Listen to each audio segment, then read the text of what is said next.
right. Good afternoon, everyone. Good afternoon. Good afternoon.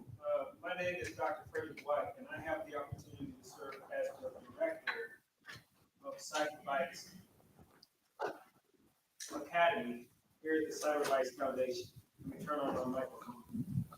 This better? Can you hear me? Perfect, perfect. Today we got an incredible program for you, and I can't wait till you get an opportunity to hear from some of the speakers that we have. But our title today, our focus is Cyber Hygiene Digital Detox. And so I want to start by first sharing with you the agenda. So I'm going to do a quick welcome and an introduction. Then we're going to have a keynote presentation on cybersecurity resiliency. We're going to have a panel discussion.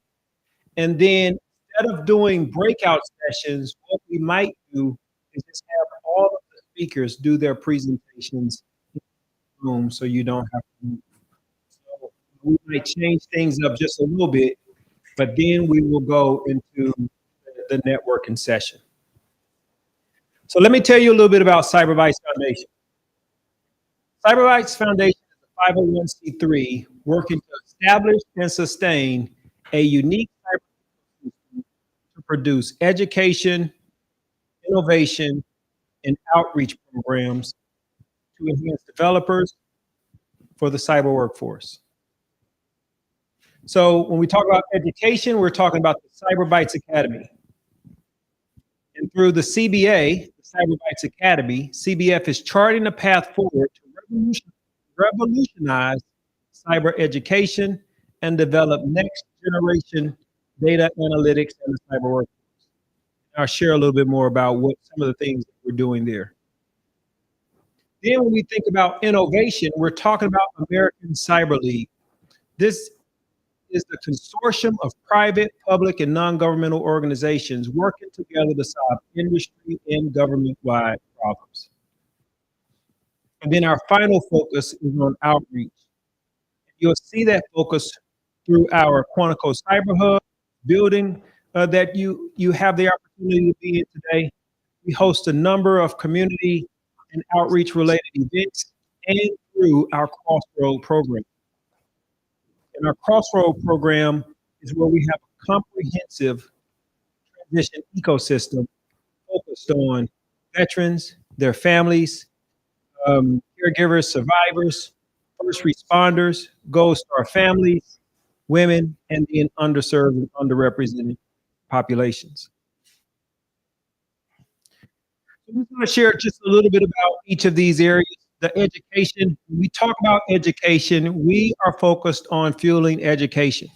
And this year we're doing that in three critical ways. One is through our summer programs.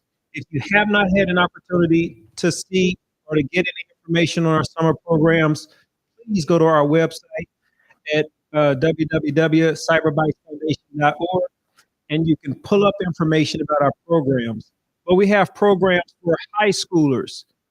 We're building 3D printers or gaming computers, battle bots, drones. All of those things are going to be happening this summer here at the Quantico Cyber Hub. We're also building an after-school program. So just having tech or being exposed to technology during the summer is not enough. It's needed and necessary throughout the school year. And so we're going to be offering after-school programs here at Quantico Cyber Hub. And then we recognize that everybody isn't going to be able to come here to the hub. So we're creating a mobile unit. And through that mobile unit, we're going to be able to go into areas, communities that may not be able to get here and bring cyber and technology to them. So we're really excited about what we're doing around education. I also like to say that we provide education and training to everyone. Education, training, and certification. And so if you're 6 years old, you can come and get that education and that certification. We'll start exposing you to technology, so making you more aware. As you grow, we'll start to look at career mapping. So what type of careers are available in technology around cyber? And we'll expose you to that information. As you continue to grow, then we'll start to get you some of those baseline certifications. ITF, IT fundamentals, or A plus, network plus, security plus. And as you continue to grow, some of those more advanced certifications. So all of your technology and cyber related needs, you can get here through CyberVice Foundation and our partners. And you'll hear from some of those partners. In addition to fueling education, we're also fostering innovation. And again, this just shows that we're not doing this by ourselves. We depend on a partnership with other organizations. And so we hosted events. If you have an opportunity to tour, we have and have had multiple different types of labs. Some of the equipment you will see here, there's maybe 5 or 6 pieces of equipment in the entire universe, the entire world, the entire United States. We have one located here. And so you can just see some of the events that we did in the past as we continue to foster innovation and provide opportunities for networking. And then finally, we again amplify outreach. And so this is a facility that, again, we look and partner with all different types of organizations, small, large, medium organizations, private, federal, nonprofit organizations, all to serve our community and to ensure the safety of our nation. To bring it all home, what is it that we're trying to do? We're working here to build a more secure future by fostering growth, adaptability, and technological advancements. We empower individuals and organizations to stay ahead of cyber threats and safeguard their digital assets. And today, you're going to hear from a number of leaders that have dedicated their career and their life to doing just that. So I want to start with some of our introductions because we have a dynamic keynote speaker today, Mr. Maurice Washington. So let me tell you a little bit about Mr. Washington before I bring him up. Mr. Washington is the CEO of I2T SME Global, Intel Information. Mr. Washington showcases expertise in agile methodologies, cybersecurity management, telecom data intelligence, and collaborative leadership. With over 3 decades of experience, 3 decades, he does not look that old. With over 3 decades of experience in engineering, development, testing, training, and telecom systems education, he brings comprehensive knowledge in ITIS, data science, program system security, and policy governance. He's renowned for catalyzing transformative change, assembling high-performing teams, and delivering exceptional business outcomes. And his career reflects a commitment to strategic business leadership, technological advancement, and innovation. Here's a surprise for you. He is currently pursuing a dual doctoral studies in law and policy and cybersecurity. So just in case one doctoral wasn't enough, he's pursuing 2. He's been globally recognized for life-saving efforts by the U.S. Ambassador Diplomatic Mission and the U.S. State Department. His strengths include problem solving, governance, analytical prowess, and fostering team audits in IT development. With skills in strategic innovation, cybersecurity, and organizational development, he is poised to drive impactful change and propel organizations towards success. I introduce to some and present to others, Mr. Maurice Washington.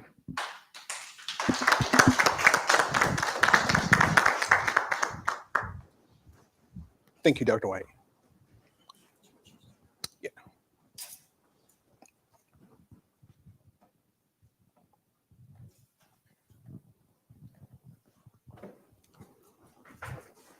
Good afternoon, everyone. And more importantly, thank you to the Bytes Foundation for the extreme measure of allowing me this privileged opportunity to speak today. So as we talk about the importance of cybersecurity and the relationships of information technology, data security, and the reliance on information, I'm going to kick off this presentation to showcase the importance and the relevance of why each and every day data matters and security is relevant to you, each and every one of you. For those of you that are out there, the trust of the social media networks, integration, the internet are all important to you, and your data matters. So as we kick off the cyber resiliency today, one of the first things I want to talk about is the importance and the relationship of cyber resilience and why cybersecurity matters to each one of you. First off, understanding that the safety, data sets, importance of resilience information, and the leveraging the cyber relevance of the data sets are all important. That deals with the compliance, the disciplinary actions and the services that you need to maintain that infrastructure, the responsibility of ethics, technology, and the information all belong to each one of us. But more importantly, we have a fundamental value that we maintain, we purchase, we own, we service, and more importantly, that we utilize each and every day. One, to go to work. Secondly, to perform our duties within our family safety, care and welfare of our needs and services, obligations, whether you're paying a light bill, going to buy a car, getting a loan, communicating with family and loved ones. But more importantly, it's technology. So those interfaces are very important and critical endeavors as the first edge of capability that our Internet of Things that you touch and feel each and every day. Next, I want to drive on the importance of data governance when we talk about the innovation and why that innovation is so critical. One of the most profound fundamental capabilities that we have access to us in the communities around the globe, in our areas that we operate, whether it's work, banking, services, is infrastructure. That infrastructure is a nucleus and a catalyst for the financial system. Each and every day, the financial system is going through a host of services, upgrades, data protection services, resiliency in terms of ensuring the data integrity is intact, making sure that it's entrusted to make sure that it's safe, operational, and then more importantly, it's valued and trusted so that way you can use it effectively without any compromise of the network. Before you, I have the IT management and governance framework that I mentioned. Each one of these pillars are nothing more than the invaluable efforts that underline the intrinsic values of data integrity, system security, and the need to maintain the performance values of those. Why this is important? Because it's transformation. It's the management. It's the selling of the services. It's the implemented services that need to be maintained and how you maintain those. So each one of you, every time you touch a piece of data, you have to understand who that data belongs to, where it's going, what's the value of the data, who has the legal and ethical ownership of that data. Then more importantly, we maintain the policy and the confidence of that data globally within the policy and the legislative laws, as well as the federal laws and the statutes that allows us to govern and be protected ourselves as US citizens. Lastly, on this slide, I want to emphasize the importance of the governance piece of that. Over to your right, we talk about the 7 layers of cybersecurity. Maintaining that construct and looking at the value of that pillar, as I mentioned earlier, maintains a fundamental level of growth. That data is going to be moving from one social media, happy birthday, connection to another email, and then on to other friends and loved ones, and then out and trusted into the world, into the ether. Everybody should always maintain the availability of where that data is going, who owns it, how you're going to use it, the safety of that, and the ethics behind that data to maintain that resiliency. As we talk about the rest of the slides, as when I get into the briefing, I'm going to talk more about the data governance and the resiliency of why it matters to you. And you'll see that in great detail. Next, I want to talk about the importance of why we need to have a strategy map. That strategy map should be when you go to your office each and every day, you should understand the left and right limits of your boundaries of that information that you're maintaining, your roles and ethical responsibilities to support that level of data, and then the hearability of your personal and privacy data on the PII side. And then if you're maintaining a purchase on the PCI DSS side, making an online purchase, ensuring the safety of the welfare of that credit card, the development of the needs of the services that you're maintaining, and then more importantly, maintaining the cybersecurity. utilizing the things of multi-factor authentication, allowing you to properly log on and log off of the services and the internet services that you're utilizing, maintaining that cyber spectrum. It begins within threats that's out there, the threats that are operating on the internet, and then you maintaining your resiliency of your systems and services that you're going to maintain to consistently allow you to have the safety, the needs to ensure that you're being educated, you're being informed, and then more importantly, ensuring that the data is in compliance with all the necessary rules, regulations, as well as other planning materials and services that you're being a part of each and every day. Every organizational element, whether you're a homeowner, whether you're a business, whether you're a large business or corporation, has legal rights owed to you as a data owner and services. These services are very important, so you have to maintain those goals. You have to understand those objectives. More importantly, maintain the risk management approach of understanding what you are handling, who is authorized, who is not cleared, who is authorized to access it, and then utilization of those measures. Why that's important? Because that includes all of the cybersecurity success measures, because you have to maintain that on a daily basis. Next, I'm going to talk a little bit more about the cybersecurity resilience. In order to maintain that, as I mentioned earlier, and I gave you a segue to showcase where that data and that resiliency starts, it begins with infrastructure, as I mentioned to you, whether it's a data center in Northern Virginia, whether it's a data center in Dallas or San Francisco, whether it's an IoT or ISP provider utilizing data across the globe. Every system is maintaining and updating the data sets across the globe. There's manufacturing piece in terms of a system or a vendor or a organization building that laptop. We have to make sure as a consumer that we maintain the appropriacy of updates, making sure you get remediation accomplished and done in a timely manner, knowing who and what clouds that you are talking to and how well the IoT security needs to be maintained.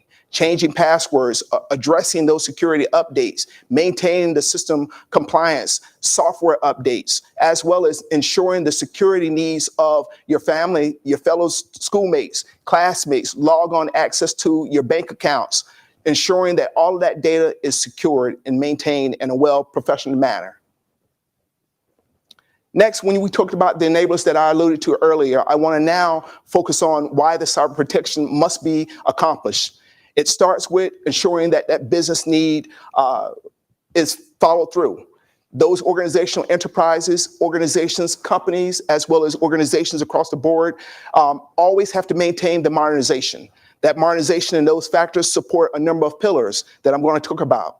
One is to make sure that the security is in depth, because you need to maintain the wellness of that data to ensure the information is perishable, updated, and timely. By doing that, you're going to make sure that you follow at minimum the basic guidelines that the US government is putting out for you as individuals to maintain that security awareness. The government wants to ensure that you are maintaining a well professional system in terms of your personal privacy and your data protection rights and legal authorizations of information, and it needs to be adhered to. So you have the right to communicate, ask questions about that data, and then ask about the resilience of that data so it can properly be recovered, because you want to have the ownership of that data and maintaining that.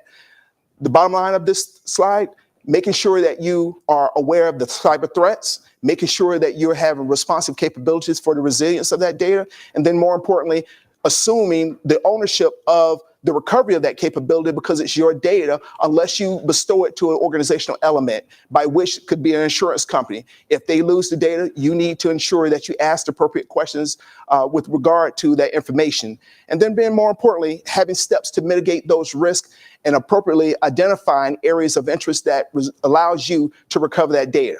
So that way you can have the confidentiality, you can identify the information and ensure that it's effective and informed and updated. And then more importantly, making sure that data is perishable as well as available to you when you need it, and that it's trusted and is not compromised. Next, I'm going to talk a little bit about cyber threats. On the left-hand side, I've identified a few major cyber threats that I think is imperative for you to understand, whether that's malware, phishing capabilities, SQLs, denial attacks, or ransomware. We've commonly seen and heard a lot about these aspects of these threats. What is important to take away from this slide is to understand that each one of these types of threats have a unique denial of service capability that is proposed in terms of their operating manner. With that being said, we need to make sure that we identify and are very familiar with these use cases. These use cases could be on your IoT handheld device, cell phones. It could be on the internet, accessing the services themselves, or more importantly, ensuring that you're connecting outbound to a cloud as you get out to the world to do a general search of buying a car or looking at something that you may want to consume as a consumer. But understand, each one of these links have websites, they have data services, and they have clouds, they have URLs.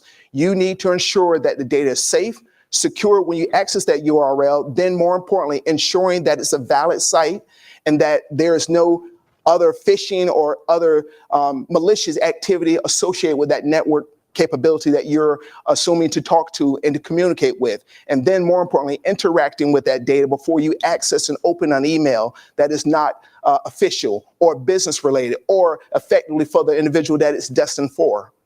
So be mindful of that. Cybercrime is rampant. Just the other day, we found out Coinbase had other issues that's out there, and I'll talk a little bit about that in just a little bit. So when we talk about some of the future of what resiliency is all about, as you are very aware, artificial intelligence is out there today.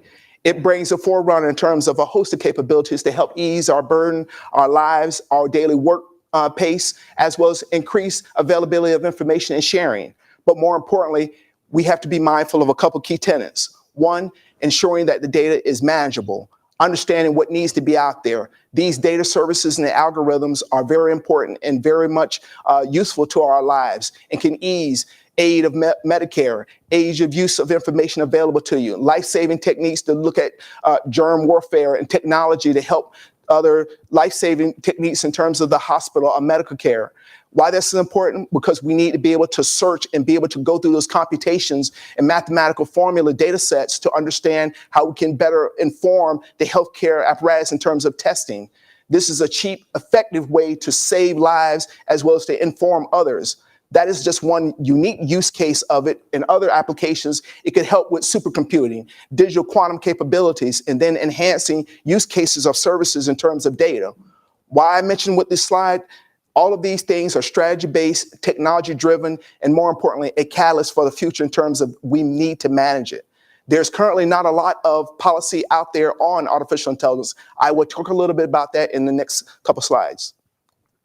So when we talk about business impacts, as I mentioned earlier, a lot of folks are not aware that the financial system is constantly under attack. Each and every day someone may get a fishy email or a miscellaneous data set that doesn't align with that user's routine daily patterns of life. That is the normal operating patterns that we operate on. What we should be doing is being mindful of who we communicate with, who we accept emails from, and where we're sending information to. By doing that, you're maintaining the need to look at the shareholder of information across the board in terms of a critical area of interest, whether it's a customer base, whether it's internally, or looking at the long-term learning of the growth of information and the data science associated with that metadata that needs to be managed. Why? Because it becomes all binary. The transformation and the information of that data is going to go through multiple segue points, multiple legs before it hits their destination. And multiple users around the globe may have access to it in a matter of seconds, and in some cases, microseconds. So if you're going to maintain data and you're going to make an investment, ensure that you log on and off and maintain your security associated with the financial apparatus by which you are maintaining it. I use this as a case example because everyone understands money. Everyone understands the value of it, but more importantly, it needs to be secured. Banks each and every day are using multiple algorithms and multiple defense layers to protect your data. Next, I want to talk about a little bit in depth, a little bit more as I drill down with regard to the cybersecurity strategy map and how you as individual users can utilize a host of 7 steps to maintain that. In this top portion of the slide, I address the organizational leadership, whether it's a home, whether it's a business or a corporation, a school, a university, whatever have you. Everyone has a set of data sets associated with them. If you're home, you have personal privacy data to maintain your personal information, your privacy rights, your laws associated with that. That data set is maintained for your privacy and your personal information. Whereas if it's at a bank, they're having to worry about data compliance, rules and regulations in terms of data transparency, algorithms associated with the funds being transfers, EFT funds, shifting of multiple bank types of treasuries, validation to ensure no money laundering is being taken place. And then more importantly, making effective decisions in terms of consumption of buying capabilities or consumption of goods and services on the internet. Each one of you have responsibility to maintain that management. Primarily it's on the data broker, the data owner, as well as the stakeholder who is operating the system legally and reliably in terms of compliance. That resiliency then reverts back to you to ensure that you ask the right questions relevant to all the associated needs of that data sets and why it matters. Very briefly, as you get down to the bottom portion of this, again, this is a key example of where your data and where you as individuals need to maintain compliance and understanding of what's effective to you, whether it's a small business unit, whether it's customers and partners that you're sharing information with, and then more importantly, leveraging the data for an executive board to maintain oversight. Boards have checks and balances. That's the whole purpose of it. Organizations have responsibilities. Corporations, C Corp, S Corps, they all have legal boards. They have to be compliant to attain that information legally, responsibility, and to have ownership of it. And then they have legal rights to maintain and ensure that it's safe for you to operate. Next, I want to talk a little bit more about the threats and why they're important in terms of those data sets that I alluded to. On the right-hand portion of this slide, I addressed a number of data services that allow you to focus on where your data points are, and then more importantly, where those assets of those data library resources are aligned to. If you have a data center, obviously you're dealing with numerous of servers and or storage devices. Could be at the edge, at the Internet of Things on the front end where the post-processing is taking place and a lot of data on the front end is being managed, or it could be in the cloud. And then more importantly, it could be at the data center for processing, still, again, passing information between multiple segments. In other places, it could be solely in the cloud itself if you're working with a private cloud or a business-related cloud of services that you have to operate in, where you have software as a solution or a service that could be out there operating where you're paying for that. One example would that be the Microsoft Office. Yes, it's on your laptop, but eventually it's getting those updates so you can maintain the consistency of that security and those validated updates so you can maintain the consistency of that resiliency and that reliance on those safety security measures.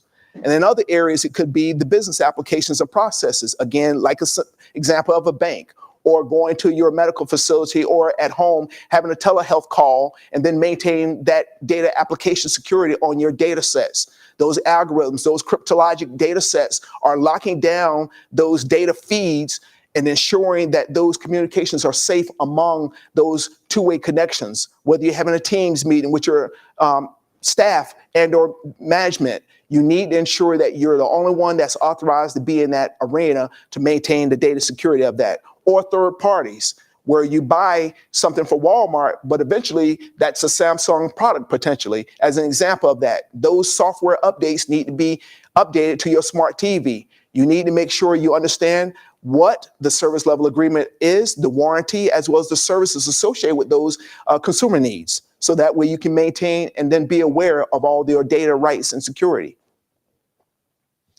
As we look deeper into the commercial side of this, as well as focusing specifically on the federal, I want to emphasize why these communications are out there today. Whether you're transferring on an airplane between flights, getting on a commercial flight, or just accessing your commercial internet or telecom services, this is an example of where your data is flowing.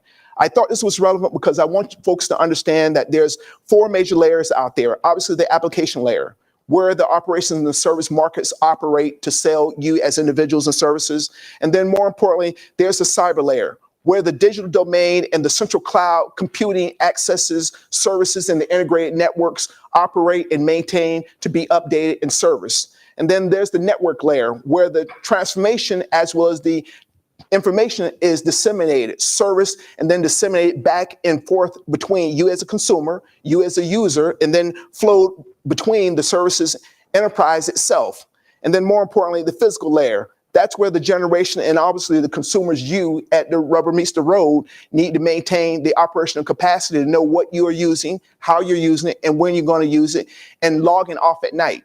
So when those system updates are getting updated on the system or the service computer, then you as a consumer can have that data distributed appropriately to you if you have the systems turned on.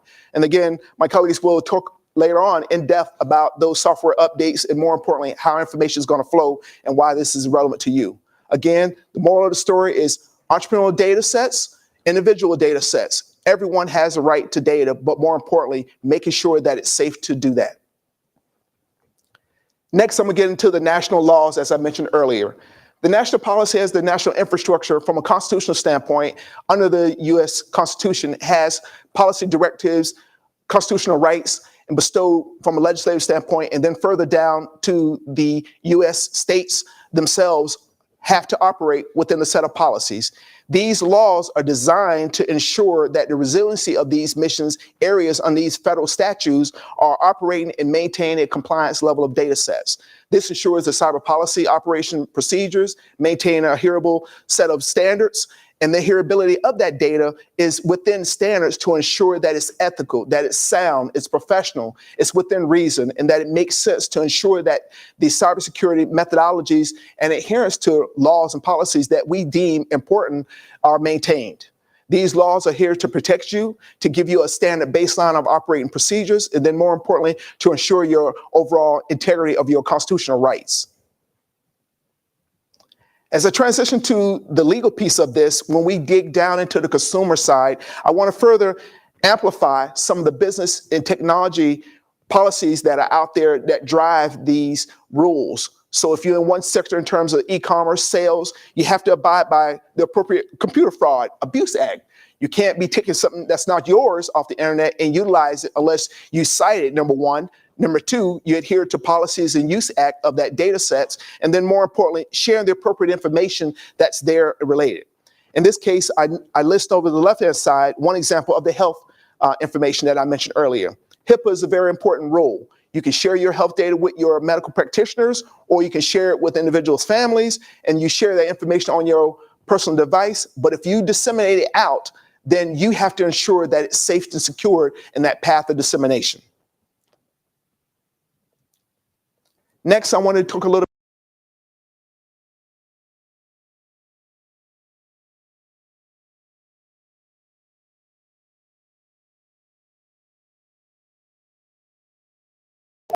general practitioner. The U.S. government and a host of nations around the world are formulating a consortium to address these AI interfaces as well as the use cases. The policy is still being vetted, validated, and enhanced in terms of use case, because each and every day there's a new capability that's possible with AI being implemented. These could be mechanical engineering, it could be computer science related or mathematical computation. Nevertheless, it's all about data, and we want to make sure that we have robotic capabilities and software mechanisms in place to help shape the arguments of what's data from a data standpoint. Next, I want to emphasize a little bit more about the federal laws, as I alluded to earlier. These laws specifically focus on your ability and you as a consumer or any business in terms of the data protection that I alluded to, and why it's important, why the federal laws are there. Use cases, whether it's the state, local government, or federal government, everyone has security laws in terms of data protection. One of the unique things, if you're in the European state, you have the GDPR. On the other side, under the US, we have a unique set of laws under the Constitution balance, but still within frameworks under policy acts, directives, those goals that support that. So if you're maintaining the intellectual property of something, whether it's a software, you can't go out and sell a Microsoft Office software because you don't have the right to do that unless you have the service agreement in place that sell those licensing agreements with licensing tools. Again, this is about ethics and making sure that you maintain a clear conscience of the biases associated with that. Next, home resiliency and why this matters. If you are a member at home and you want to maintain some baseline understanding of data security with your video, voice, communications, sharing information with work or remote workers, maintain the consistency of adhering to certain standards. One, upgrade and modern operating systems, maintain those. Exercise secure habits. Get in the habit of asking these hard, perishable questions in terms of data what's important, and how you leverage that software in terms of the updates, how often you want those updates. I personally like my updates weekly because they only come out on Mondays, most often with Microsoft Office. But there again, make sure when you have conversations that you're maintaining some sense of awareness in terms of eavesdropping, people listening to your credit card being given on the phone, sharing. Some companies don't share or take credit cards anymore across the phone. Some of them will, like a credit card, as such, if you buy an airline ticket. This is one example. Again, protect your passwords, change those passwords frequently and often, more often than 90 days. I recommend every 60 days at most. Again, employing the appropriate firewalls and the security measures in place that matters does affect and aid everyone to encourage them to do what's right to ensure your data safety. Next, when we look at the framework or the content of where the cyber threats emerge, I thought this was fitting because I wanted to ensure that folks understand your data is never safe technically. Why? Because there are several threats that's out there always trying to impact your business, your operation, your personal business, or your professional business. In order to do that and understand where those domains lie, people, processes, and technology matter. That means you have to be aware of those processes that you advocate, turn on, utilize, or click on, because the moment you click on it, you have some legal ownership of that data set and responsibility to adhere to those technology processes. Next, the people have to make sure that they're educated, aware, trained, and consistent. Whether you're a social media influencer, college student, or a business professional, that education is not agnostic to you. As Dr. Wright alluded earlier, everyone can get it on the train in terms of education and learning. It's a consistent effort. I can assure you, I believe in that more than anything. Technology is always an outgoing effort, but new emerging technologies are going to grow, expand, as well as ensure that security is there. So as security grows and new capabilities are out there, we leverage this, and that's very important in terms of technology impacts. Now, in order to look at this from a business perspective, you might ask yourself the right definitions. You have to have the responsibility of who's going to maintain and service your data, whether it's you as an individual or as an accountable person in your organization, but more importantly, it needs to be someone consulted to, advertised with, or advice-wise that may help you guide and maintain some informed decision-making of that capability. And if it's your office, it's your IoT lead or your CTO, your Chief Technology Officer. It could be the CISO or the system administrative leaders or the professionals who want to maintain that service for you legally and responsibly, who help would aid you in terms of service tickets, updates, upgrades, new managed capabilities, enhancements, service tools, what's authorized on the network, what's not authorized on the network. Again, staying legally ethical, staying responsible for that data, and understanding the cyber threats that's out there from a resilience standpoint so you can maintain the efficiency of that data responsibility from a security standpoint. I think the key takeaway is understanding what those threats are. They have priority levels, maintain some of them are high, but if you get a ransomware attack, it's too late. So you have to have that defense layers in place, efficiency, ahead of time, activated, turned on, and utilized appropriately.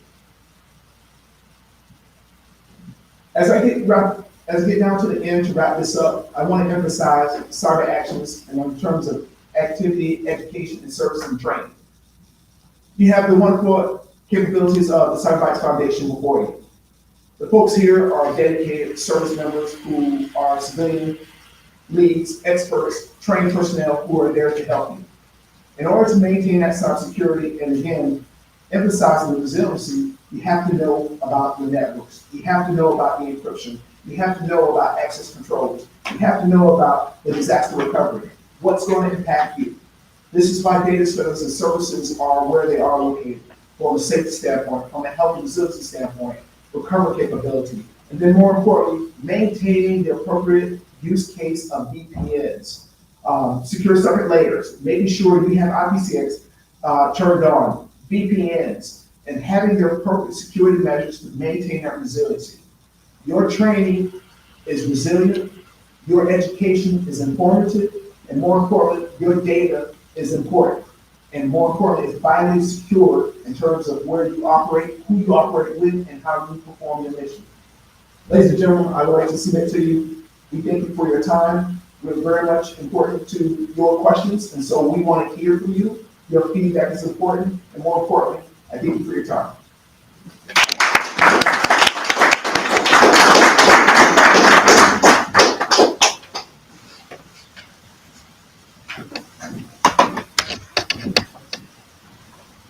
Wow, that was a lot of great information. And I want to take that slide deck and just kind of break down just some of the slides, right? Like there was so much information on every slide to just kind of go through and to understand. And thank you so much, Mr. Washington.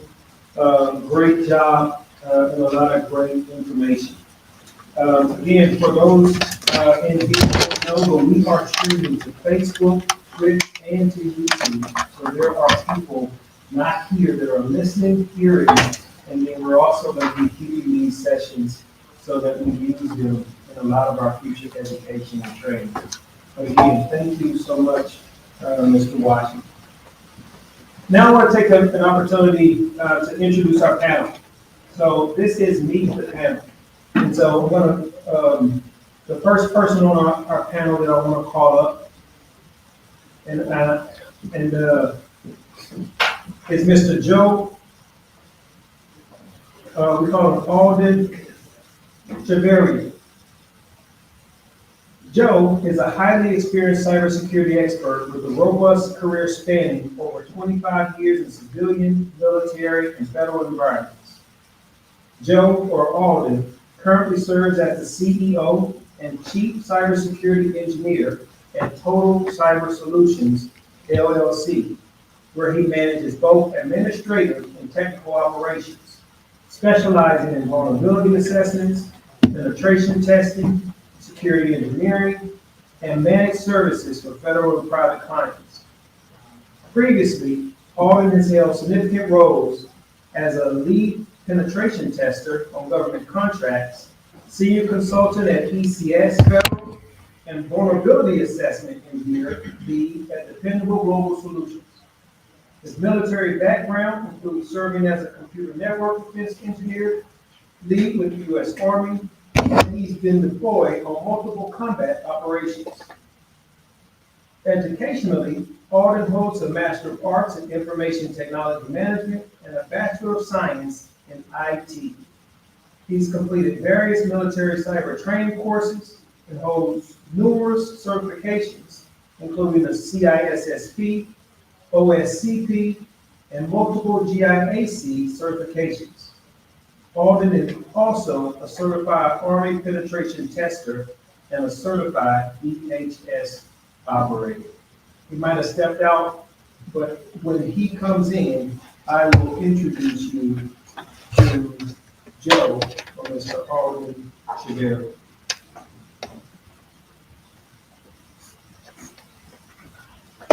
Our next panelist is Mr. Chris Peel. And I'll invite you to come up, Mr. Peel. Mr. Peel is a cybersecurity. We'll try to get your mic up. Mr. Peel is a cybersecurity engineer analyst lead with the MS of Information Assurance. He also has a CISSP, ISSEP, CISM, NSA IAM, and NSA IEM. Mr. Peel's experience includes information assurance, cybersecurity, security governance, cloud computing security, risk management, systems security engineering, systems engineering, project management, systems administration, electronics, and avionics systems. Mr. Peel provides technical leadership in both the private and public sectors. He develops strategic plans to assist stakeholders through the implementation of the risk management framework. Mr. Peel has spent a combined 22 years in the U.S. Air Force, serving as active, reserve, and guardsman status. He has over 24 years of experience in IA, cybersecurity, with 20 years in the Department of Defense environment. Mr. Peel is currently the chapter president of the Quantico area chapter of the Information Security Association. Welcome to Mr. Peel. And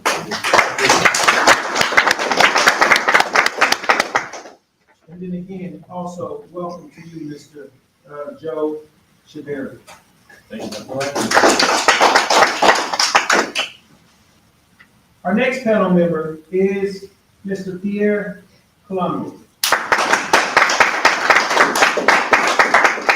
If you ask Pierre what his greatest motivation as a leader and educator is, he will tell you that his greatest joy is to look at a group of students and know that in a short amount of time, he will help them achieve success in their future information technology careers. As a lead instructor and chief executive for the DoD Technical Center, Pierre's goal is to help those with different learning styles complete the course requirements to pass those professional certification exams they need. As a physical fitness instructor, he also wants to inspire them to improve their health. Together, these two passions represent his concept that there is strength through wellness, for preventing malware in computers, but to also advocate for a healthier tech workforce. Thank you.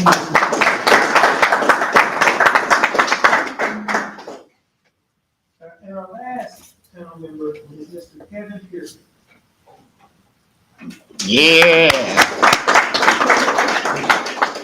Mr. Pearson is a distinguished cybersecurity professional from Prince George's County, Maryland. After dedicating 22 years to active duty service in the U.S. Army, he retired as a first sergeant at Fort Hood. During his military tenure, Kevin excelled in various critical roles, including senior system administrator, network operations center supervisor, and team lead for multiple telecommunications groups. His extensive experience in managing and securing military networks lay a robust foundation for his post-military career. In 2022, Kevin transitioned to the civilian sector and currently serves as the Information Systems Security Officer at Total Cyber Solutions. In this capacity, he is responsible for overseeing the security of complex information systems, ensuring compliance with federal cybersecurity regulations, and leading initiatives to safeguard sensitive data.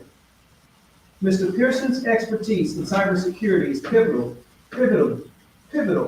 in adapting to the evolving security challenges in the industry. Please help me welcome our panel.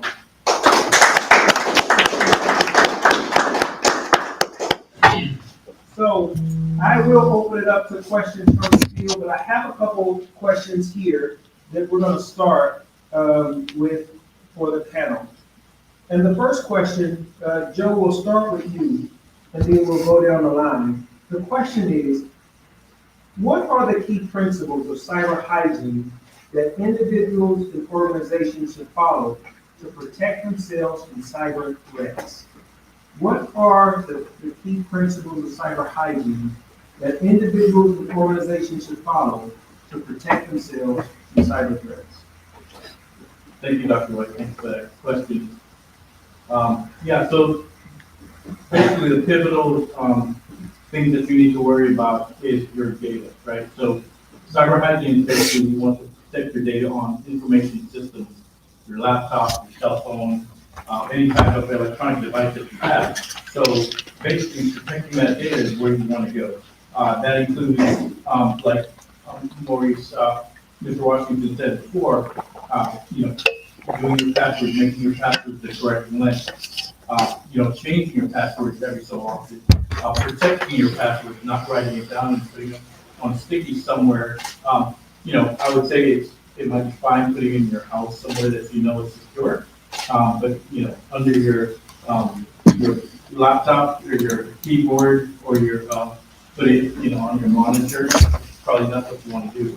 You have visitors come over, either at your residence or in your office environment. Updating your software, which I'll be talking about later. Make sure that you have updated equipment. You probably want to change your equipment. I would say every more than, if your equipment is more than 5 years old, please take a look at either updating that if it's still not at the end of life, or changing that equipment. So I think those are pretty much the pivotal ways. Of course, if you have your data, just like the file, if you have a file folder, you don't want that anywhere. So you don't want to put your phone somewhere that other people have access to it. You want to make sure that phone is locked. Same thing with your laptop or computer at home. Don't keep that open. Don't lock it every time you step away. So those are kind of key functions that I would say that you want to do to make sure that you're secure. Mr. Peel, I'll ask you the same question. What are some other key principles of cyber hygiene that individuals and organizations should follow to protect themselves from cyber threats? Okay, I have me today. I would say I agree with everything that Joe just said, but I would add one of my big pet peeves is knowing your environment. If you don't know what's on your environment, you can't secure it. If you don't know who's on your environment, you can't identify who's up there.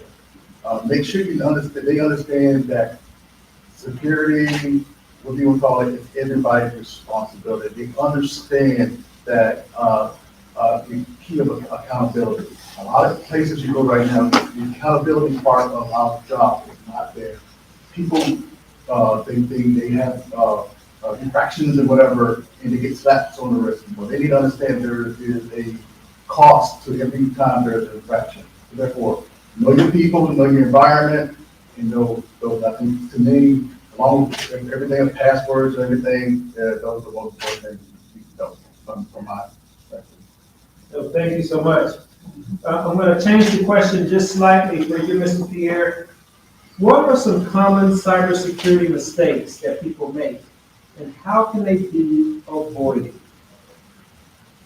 I'm going to kind of piggyback off what they were saying. I mean, we were just talking about passwords. So what I would say for sensitive accounts, multi-factor authentication, right? We want push notifications. If it's even more secure, then have some sort of app for that second factor of authentication. SIM cards can get cloned very easily. So for those accounts that are truly important to you, that second factor is going to be critical. Having whole disk encryption, making sure that you lock your systems. That way, even if your system is picked up by someone, they're not going to be able to access the data. Having strong authentication on those devices so that they are left behind, they do lock. There is a two-factor authentication method. Your whole, whether it's a phone or computer, is completely encrypted to make it very difficult for someone to access your data. Know where you are. If I'm at a hotel and I'm doing things of a sensitive nature, I'm going to use a phone or a wireless access point. I'm not going to use the hotel network. It's very easy for someone to put up a rogue access point, an evil twin, do something that would allow them to now intercept your data. So again, piggyback on what was said, knowing your environment, being careful. I mean, paying attention. I just came back from California. I swear every time I go to California, my card gets compromised. Some card gets compromised. I found multiple skimmers at gas stations and other places. I destroy them when I find them, but I don't always notice them. And so I came back, somebody charged a bunch of stuff to the gap. But I'm paying close enough attention to it that the second I see those charges, I realize, okay, I need to report this as fraudulent. I need to lock my card and do those sort of things. Can you repeat the question, though, please, Dr. White? Because What are some common cybersecurity mistakes that people make, and how can they be avoided? I mean, common mistakes, just, and again, this is just piggybacking off of things that were already said. Understand that there's threats out there everywhere, that you're responsible for protecting your data, know your environment, use good common sense in terms of what things that you need to secure at a higher level, and just be aware of the environment, I guess, and kind of piggyback some everything else that we all just said as well. Yeah, absolutely. Mr. Pearson, same question. What are some common cybersecurity mistakes that people make, and how can they be avoided? From the school to keep it simple. So everyone should have to earn your trust in the cybersecurity field. So what I mean is, just because you've been to that site before don't mean you should trust it. Just because you bought something at a store before doesn't mean you should trust it. In cybersecurity, they should earn your trust each time you do something with them. And then they maintain it from there. Anytime they have a gap in that trust, they have to start over. And that's the quick answer. And that's how you get after it, is make them earn your trust with each things cyber related, and then make them maintain it throughout. I appreciate that. Cybersecurity for some of us is, I mean, we hear about it, but it's not simple for us. We don't quite know what to do. So how can individuals and organizations stay updated about the latest cybersecurity threats and best practices? Mr. Field, let's start with you. Okay, being part of DOD, we have access to things that a lot of people don't have access to. So, there's other types of threat intelligence that's out there. There's, I know there's,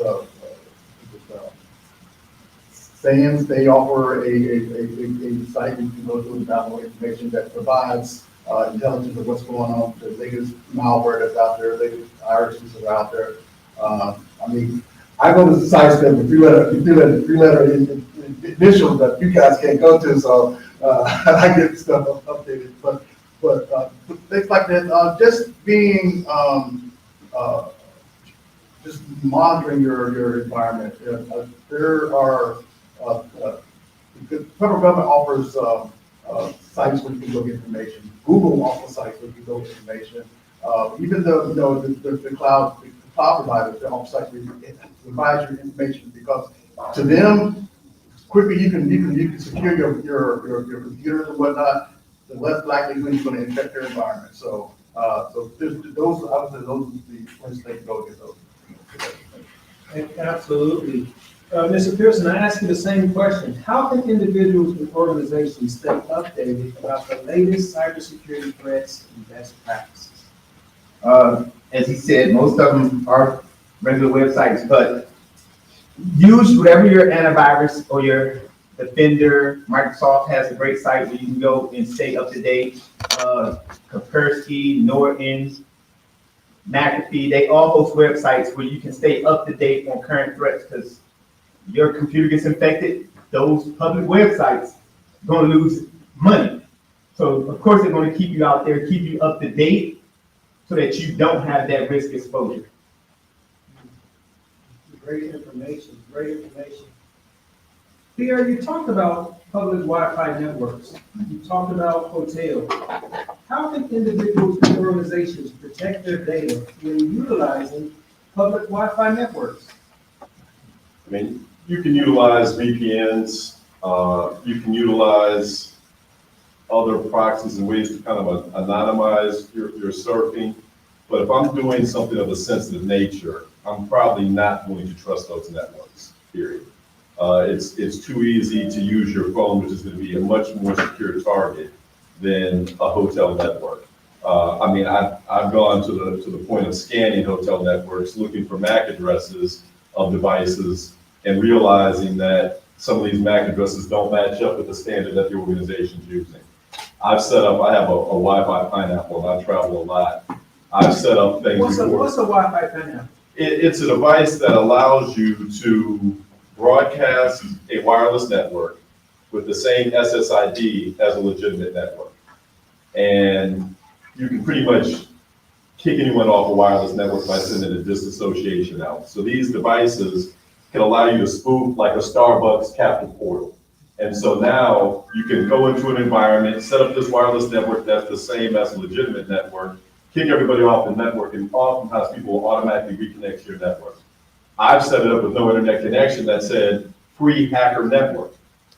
People are connected to it. You know, the level of trust out there is actually scary. So I would say be wary about trust. And I can't, not that I've ever done anything malicious, but just for social experimentation, I might be at an airport and I'll set up a bunch of technology sitting down somewhere. What does that do? That makes me look like I may be an expert in cybersecurity. People will come up to me. I can't get my phone on the network. Can you help? That's all, I'll help them. But I'll just sit there and swipe for a second with the knowledge that I could put something on their phone in about 10 seconds if I was a malicious individual. So I would say, just be careful about who you trust and the environments that you're in, and know that there are lots of threats out there. There are so many criminal organizations. There's so many tools and information out there that it doesn't even take a lot of skill anymore, right? 20 years ago, 25 years ago, you had to be highly skilled. If you were a hacker and you were doing these malicious things, you knew a lot. Not that there aren't those same individuals out there, but there's a lot of individuals out there today that have very little skill, but still have the ability to cause a lot of damage and a lot of harm. So just be aware of your environment, patch and update your systems, patch and update firmware. If you're at home, you might even want to segment your network a little bit to get your IoT devices off your standard network, because you really can't patch those IoT devices very easily. Turn things off. I go to Airbnb a lot. I turn off the Alexas and all this other monitoring software because people can use it maliciously. You don't really know how they're using those devices, and know that pretty much nothing is private. Anytime you say something, think about how many times you've had a conversation, right? You're having a conversation with somebody, you go to your computer, you get on the phone, and there's an advertisement specifically about what you were just talking about. It happens every day. So just realize that there's very little privacy, your data's everywhere, and you really have to monitor and be aware of your data, because it's almost impossible in this kind of connected environment to completely protect your data. It's difficult to do. So it's just a level of awareness and being vigilant about looking at your data, looking at things that are important, your financial information, monitoring your credit, using some of these services to be aware of these things. So when they happen, you can minimize the damage. Wow, great information and advice.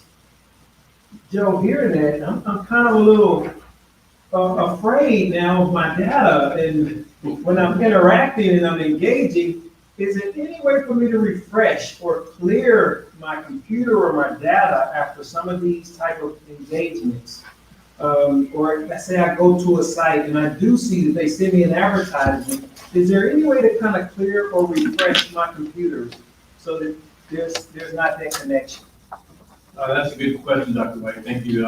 So the first thing I would say in that regard is when you're browsing the internet, your browser has the ability to clear what's called your cache. Basically, that's everything that you've seen, the banks that you went to, Google searches, everything. So there's a way to actually turn on in the settings the ability to erase everything that you've seen once you close out your browser, which I advise to do every time you open up your browser and you're finished.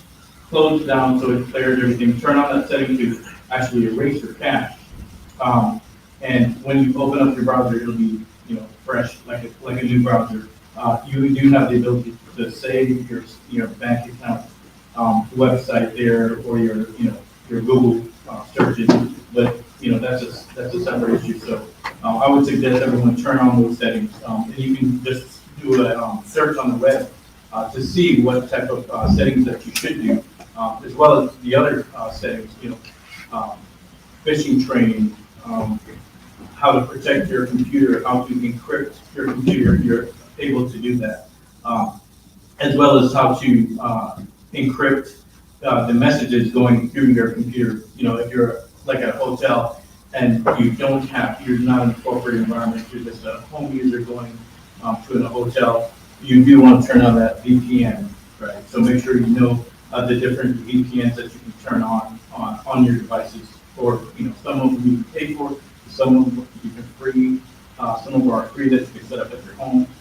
More technical for most people, but that's the kind of stuff to kind of keep your information safe and to clear that. Remember, just clear your cache. That's it. Okay, that's a different type of cache. Yes. That's not skipping. That's the bad cache. So again, we're so honored to have this panel. We're going to finish the panel discussion with one final question, and that is to each of you all: what tip would you leave for those that may be new to cybersecurity or may be looking to protect themselves? What tip or tips would you leave to someone new to cybersecurity that may be looking for cyber hygiene, that may be looking to protect themselves? And I'll start with you again, Joe. So the first thing I would recommend someone starting in cybersecurity and want to learn cybersecurity, or just generally want to protect themselves in the cybersecurity environment, is learn the foundations of cybersecurity. That means take the training like this training. There's cybersecurity awareness training. that you'll kind of hear from Kevin will do in a few minutes. But you want to learn that foundation. How does an average person protect themselves? Then how does the corporate environment protect themselves? And then maybe if you're going into that environment, how does the government environment protect themselves? And if you learn that foundational information, then you'll have a good start in cybersecurity. So, All right, thank you so much. Mr. Peel, same question. What tip would you leave for those new to cyber hygiene? Okay, don't take this wrong, but don't trust anyone. I'm not, I mean to say that we are, as a society, we're too trusting. When you're on the internet, you don't know who you're dealing with. That person on the other side could be, might have dealt with this person yesterday, but who knows, they could have got spoofed, and you work with somebody else totally different, who has, to have, what they're trying to do may be something that they're trying to steal from you, like getting data from you, your banking information. So basically, the old adage of, trust but verify, don't trust and verify. Zero trust is the way to go these days, because especially on the internet, you do not know who you are. You do not know where they're from. They could be sitting in Russia someplace or someplace else sitting there taking information from you. So my thing is, go over there, you know who you're dealing with, and understand the environment that you're working in. The internet is not a safe place these days. So keep it at that. Mr. Pierre? So I'm gonna say 4 things that you can do today. Patch, update your system.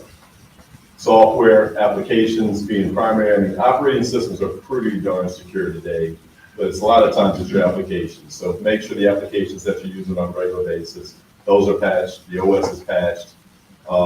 2, a lot of times we have to register things online. Have a Google Voice account with a separate number and have a junk email account. You can create an extra email account and an extra phone number that you can use for registration. So many times that information is phished. So I have a Google Voice number I only use for online registration. That's always the number I start with. If it's verified as a trusted source, I may update that at a later point in time. But initially, always basically a garbage email account, a garbage phone number.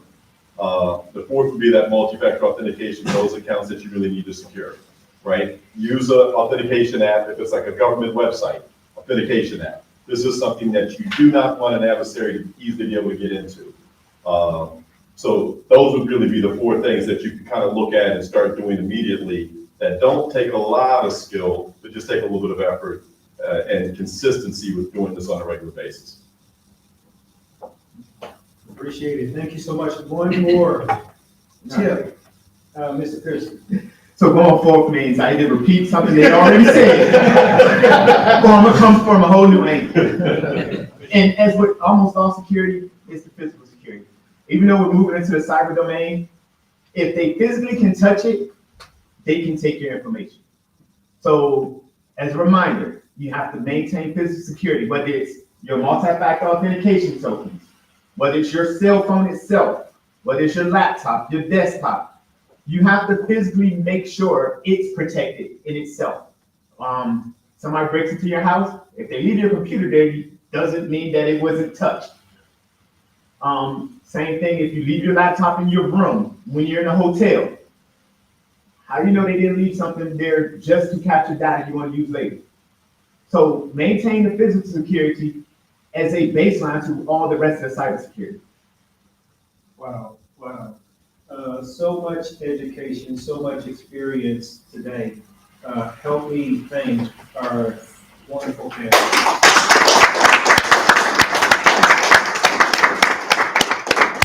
You all can definitely take your seats. I appreciate that. And we're going to have a couple presentations for you here. The first presentation that we're going to have is on effective systems.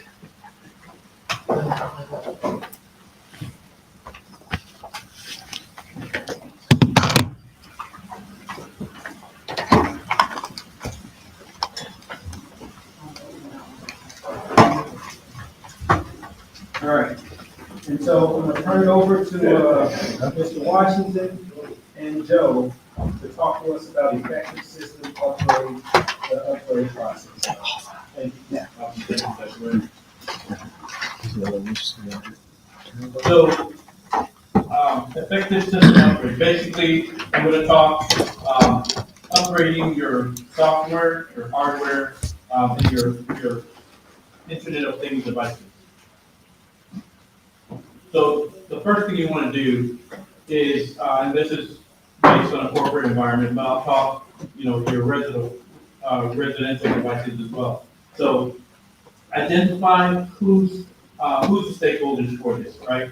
So your regular user, your help desk, your teams, your departments, who needs upgrading, right? So you want to make sure that you have first of all your personnel that that works on these devices that are going to be upgraded, right?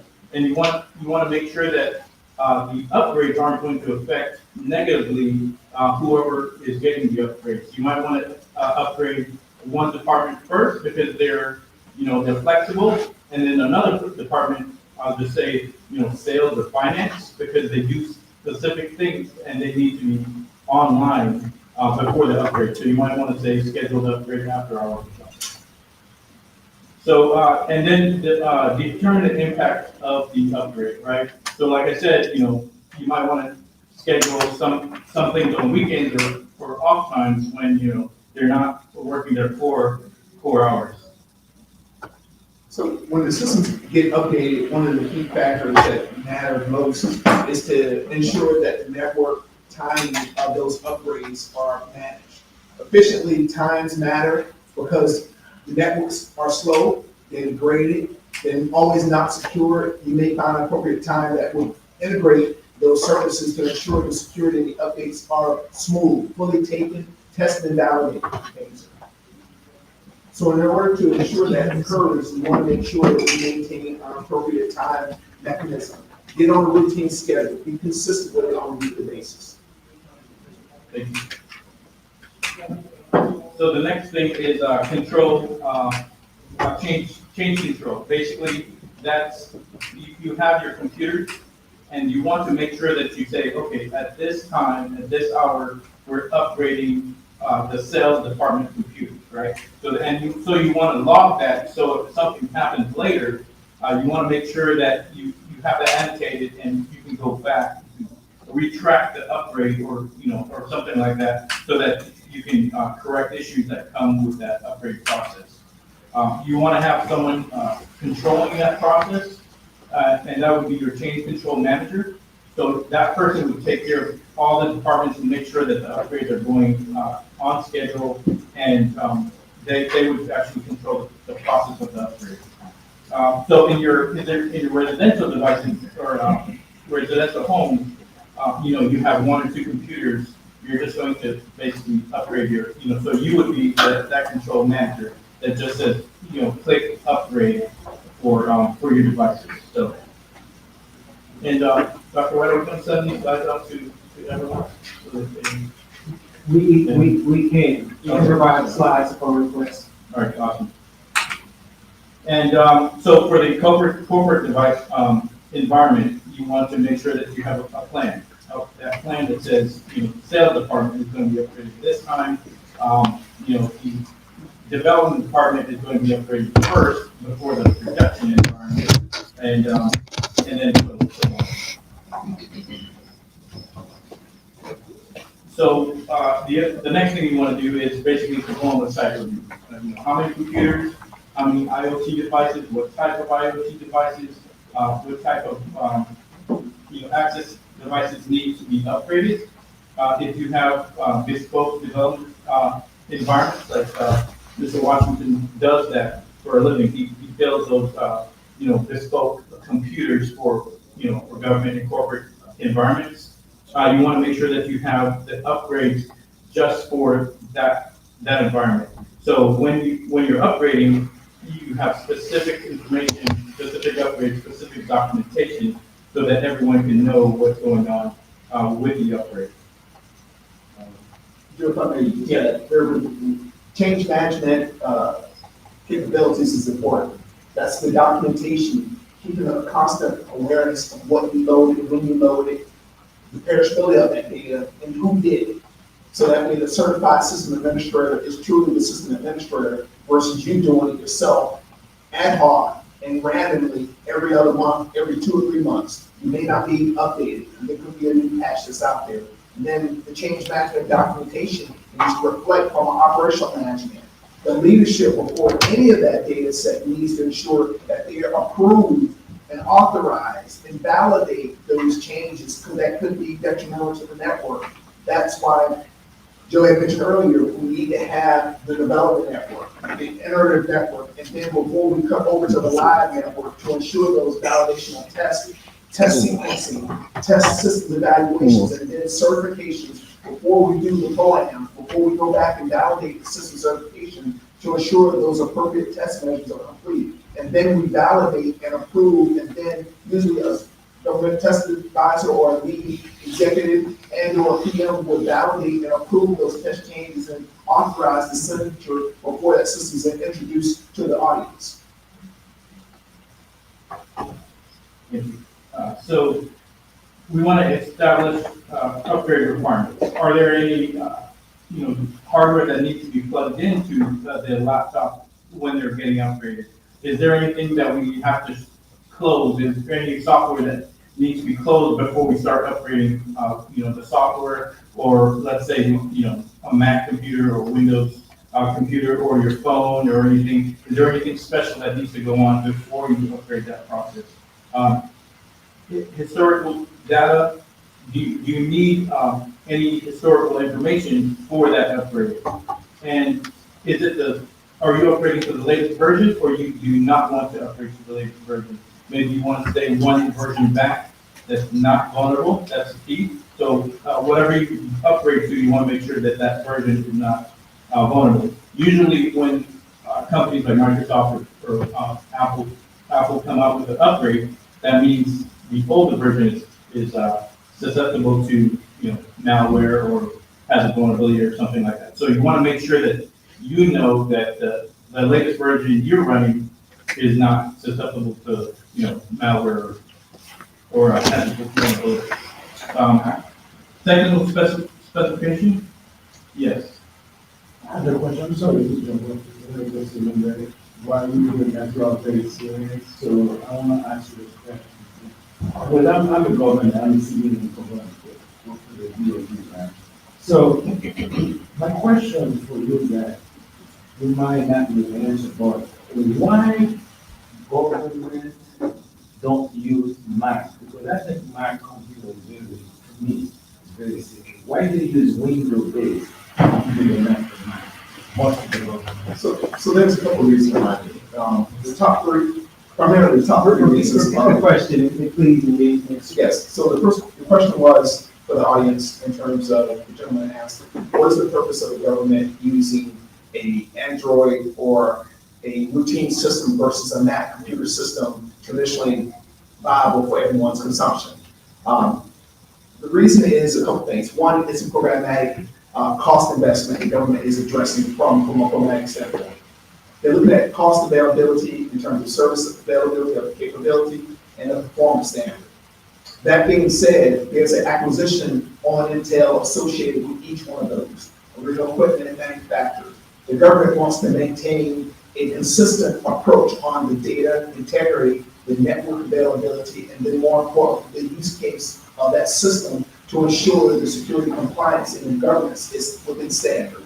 The government does not always want to get outside of those parameters from a business standpoint, because we care about the data security threats in terms of insider threat or external threats. We want to keep the system clean and perishable at any given time, as well as lastly, the cost associated with the network and looking at a viable system use case wise that is acceptable, use case acceptable for everyone's consumption. Some senior citizens have Macs, most of them do not. And we're looking at the security with it. Macs is a beautiful product, but it's also a premium product. If you're adhering to some of the briefs that I talked to earlier in some of the slides, we look at the cost associated. Governmental policy requires that we maintain the most effective use case of services adhering to policy and law from an acquisition standpoint. We have the defense acquisition laws, and we have policy mandates that says we must adhere to an effective cost pricing point that ensures the government operates efficiently. Thank you, sir. Thank you for that question. Great question. So next phase is make an upgrade plan. Now, for your residential customer, your plan is to click on that upgrade button. So for all your software. Now, what you need to do on your Mac or your PC is different software has different upgrades. So you might be running a software that's in the background, and you have to open that software and click on an upgrade button, as opposed to the software just telling you, on the taskbar, hey, I need to update it. So you need to realize and you need to know what software you're running on your computer so that you know that.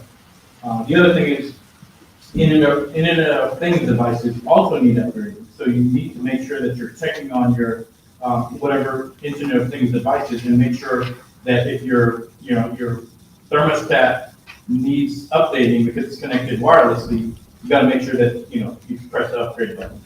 For some of these devices, they upgrade automatically, but you want to make sure that you're checking on that and make sure that you know what needs to be upgraded at what time. So a lot of the times, if you have a thermostat, I'm just making that example, and you're connected wirelessly, you probably signed up for an account, so they'll send you an email.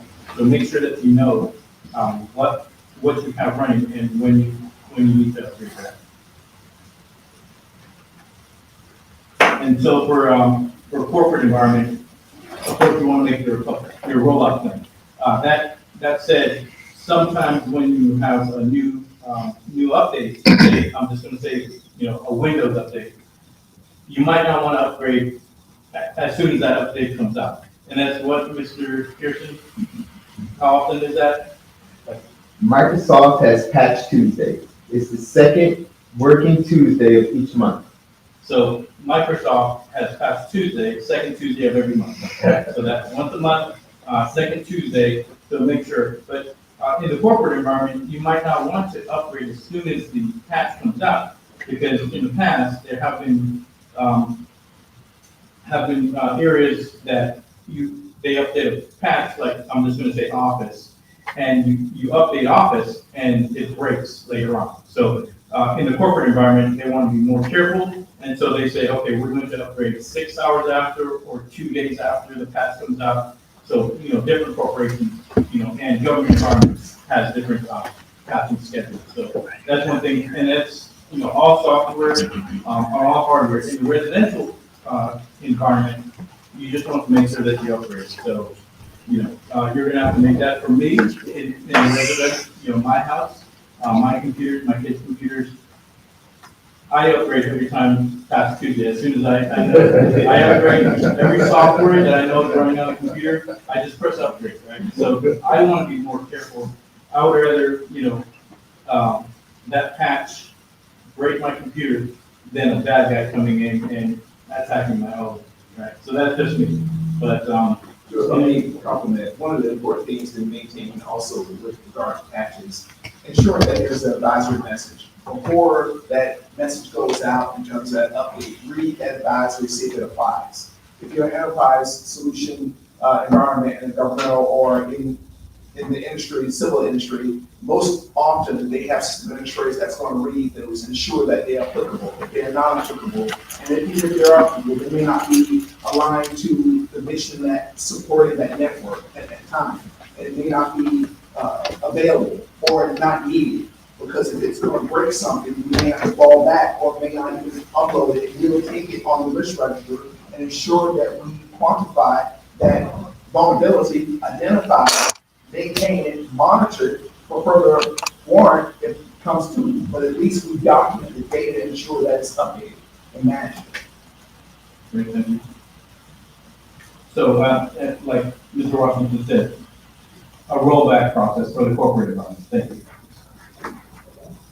So that said, you want to make sure that everything is backed up. So in a corporate environment, of course, you're backing up your information most likely constantly, and so you just want to make sure that before upgrades happen, everything is backed up as usual.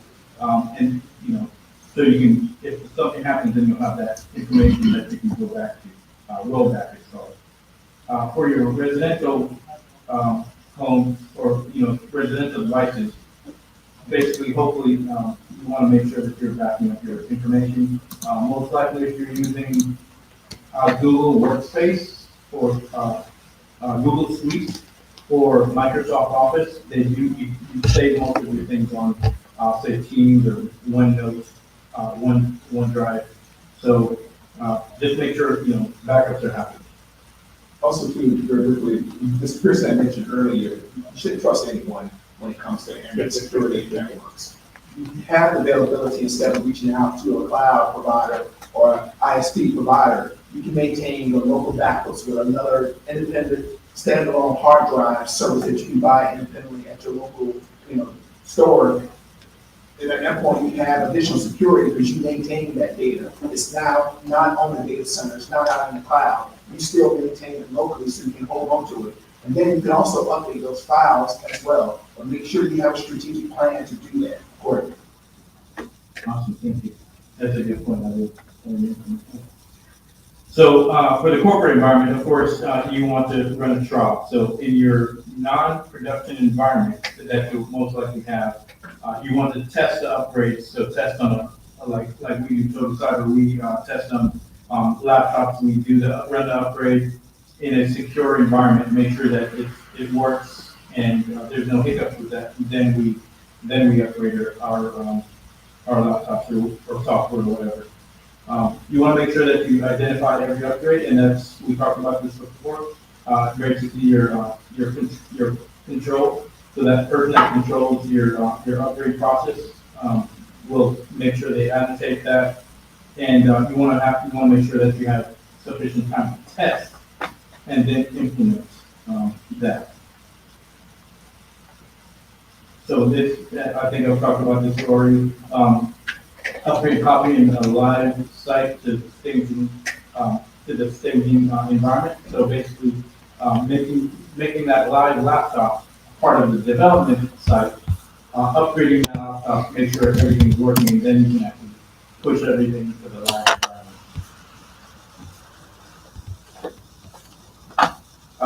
At the same time, when you're upgrading to that live or that non-production site, you want to make sure that you do every testing that you want. You want to make sure all the software that's on that computer still works with that, Windows upgrade or Apple upgrade, as well as the different software upgrades. You want to make sure that that's all working functional in your environment, because it's been known that if you work in a test environment, and that's the thing, you work in a test environment, but when you put it in a production environment, then it doesn't work. You've seen the Microsoft presentations that they have a blue screen on it.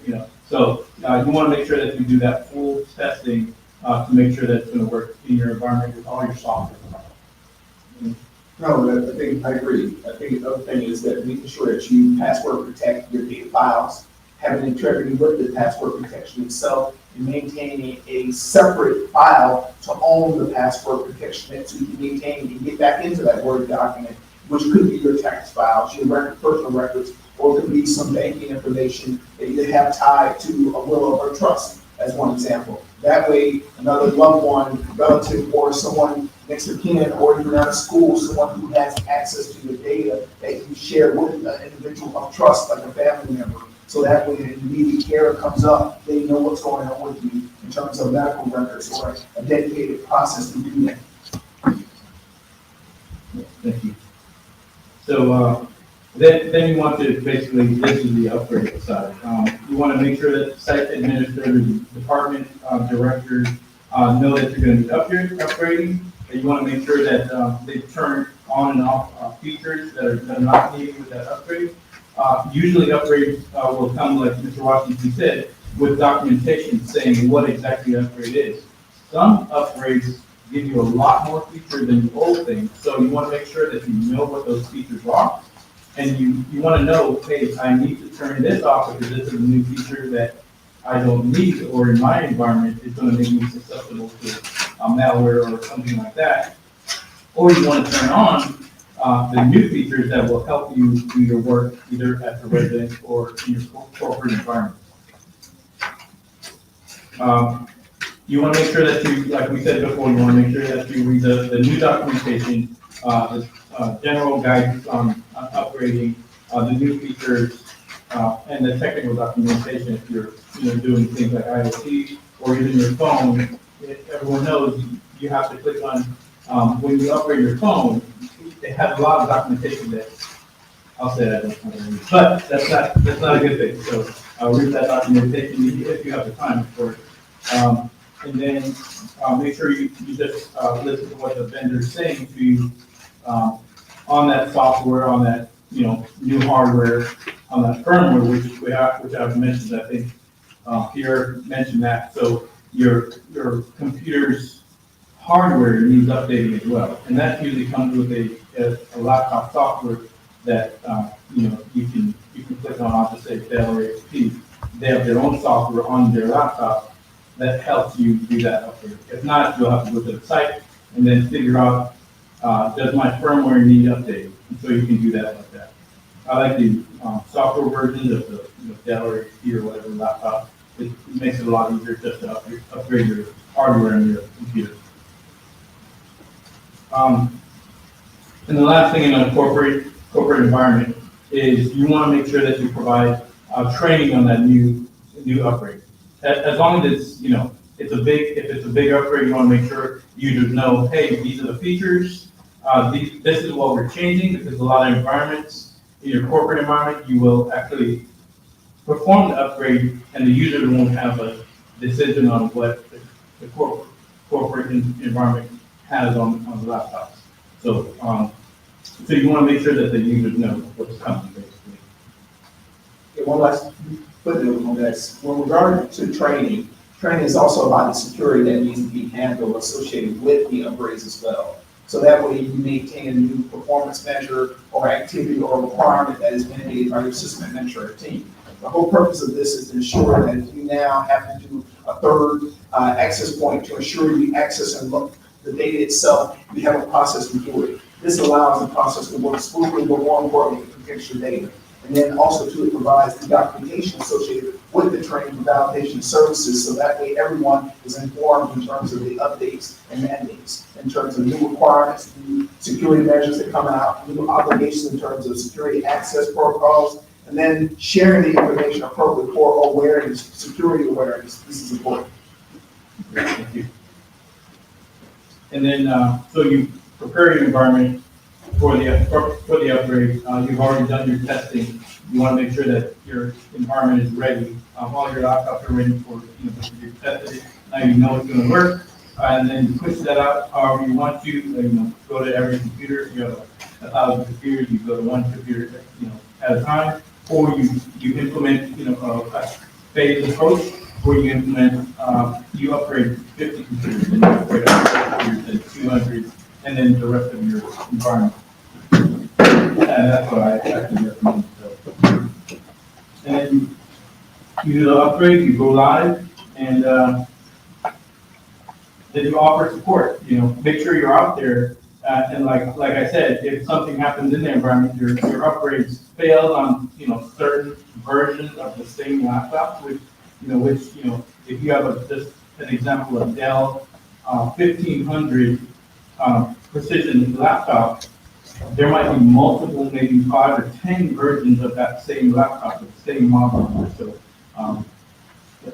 if you have one upgrade break one of those models, it might be 50 computers, but you want to have your help desk on standby to make sure that you can actually fix those.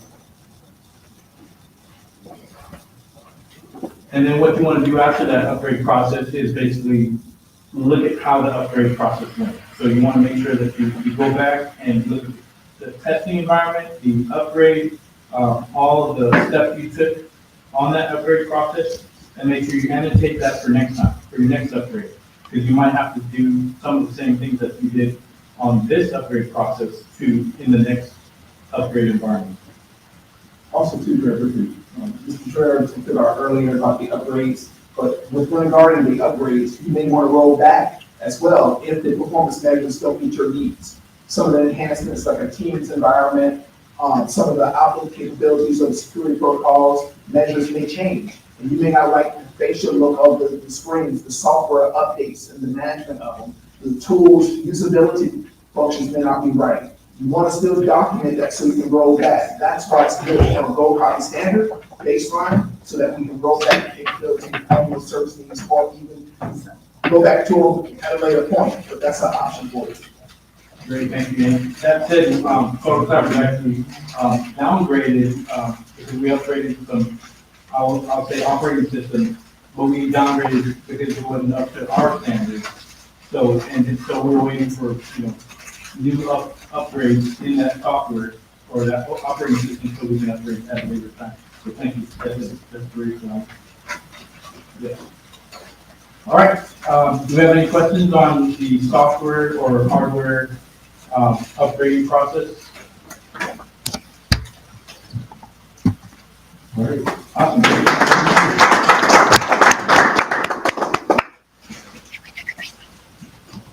Thank you so much. I told you all were in for some great information and some great presentations. The next presentation is going to be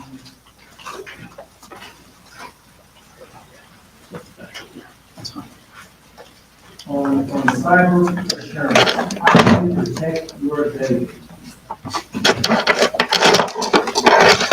And so we'll welcome up Mr.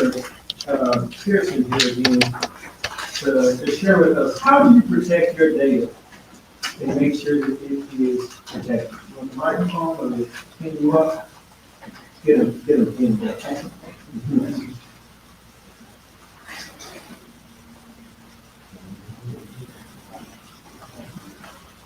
Thank you, Mr. White. All right. We're going to have a short discussion, a quick presentation on how you protect your data. Not focusing as much on the big businesses as I'm focusing on individuals on this brief. All right, we're going to cover computers, phones, credit cards, and then just the general accounts. I'm not going to take up too much of your time. Try to be direct and to the point and give you time to ask questions. All right, so when it comes to protecting your computers, first step, simple step, use firewalls. Benefit is all home computers that run Windows has built-in firewalls. You just got to turn it on. It'll do 90% of the protecting for you. Use antivirus software and keep it up to date. If you buy a new computer, new PC, it's going to come with a trial of Norton, a trial of McAfee, a trial of AV. Guess what? It also comes with a built-in Windows Defender that gets the same virus definitions that all the other big brands carry. It's just not as user interfacey as those other bigger brands, but it will serve the same purpose. So that's 2 free ones for you already, just in your operating system. Keep all software up to date. What's that one? The tool of protection. So your Windows Defender comes with Windows Firewall built in. All you do is in the search bar at the bottom of your Windows, whether it's 11 or 10, you type in firewall, and it'll take you straight to your Windows Firewall. If you type in, you go to the bottom right, the little up caret, you click that, you have a little shield down there. That'll take you straight to Windows Defender. Both of them are almost running on 90% of the computers. You just have to keep them up to date. That goes back to the updates, but we'll get to that. Keep all your software up to date. Quick trick, if you run Google Chrome or Mozilla Firefox, you actually have to go into those 90% of the time to update them. And Firefox is known to keep a bunch of 0 days. So Firefox itself probably will come out with 2 updates a week. It's one of the only browsers. If you use Microsoft Edge, it gets updated when you update your operating system. Chrome, about once a week update. Also, you have to go into Chrome to make sure it's updated. Chrome and Firefox will not update if you don't open them. If you don't open them. They can be launched by other things and not be updated. So make sure you're going in if you're using these browsers and keeping them up to date. Go to the Microsoft Store. In the Microsoft Store, one of the buttons will actually say update all the apps that Microsoft Store has actually sent with your computer. So that's another update that has to be run manually. Everything else is usually captured to include your drivers and your firmware. If you're running one of the major companies, you just gotta click optional updates, and the hardware updates will come with your rest of your Windows updates. When protecting your computers, make sure your passwords are well chosen and protected. I had a conversation earlier with someone today. Passwords should be a password. Make them passphrases. A phrase where you would take and you would do substitutions. So keep it 12 to 15 characters total, not counting spaces. Make it a sentence or a short quote to yourself, and then you would do substitutions. A common substitution is taking out all the E's and putting in 3's, or something to that effect. But you will substitute something, 2 to 3 things in that phrase of 15 characters. That way you know it, it's easy to remember. You can almost tell it to someone else and they still won't be able to get your password. That's the easiest way to actually come up with passwords that's effective and easily remembered, where you don't have to write them on stickies, put them in front of the computers, slap them onto your keyboards, and none of the above. Same concept. So when you actually do the past phrases with substitutions, it's the easiest way to keep them simple. Easier things, don't open suspicious attachments or click unusual links in your emails, messages. This is much worse. They're messaging you now in Google and Facebook messengers with links. Don't click any links that you don't trust or that you did not know specifically were being sent to you. If you request a password reset, then the link in there is probably set if it's coming from that domain. If you didn't request a password reset, don't click the link. Almost straightforward. Browser web safety.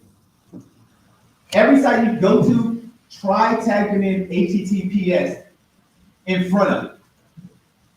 It may not work on some sites, but it's better safe than sorry. Majority of websites and companies have a secure web portal, and by typing the HTTPS first, it'll take you to the secure portal instead of the regular non-secure portal. I know this makes the most sense, and it sounds simple. Stay away from private software. Private software is usually full of malware, malicious, and other things that you don't need. So don't go try to download the CD for free. Don't bootleg movies. You leave yourself exposed. All right.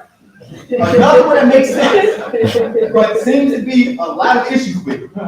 Don't use USBs, cables, or anything external to your device unless you own them. That's specifically being said. They're charging cables that have malware in them.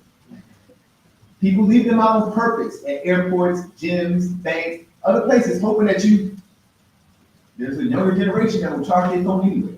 You leave it plugged into the wall, right there. Think it's cool to just go boom and charge your device. If you didn't buy it and you don't use it to charge your device. Don't plug it into your devices.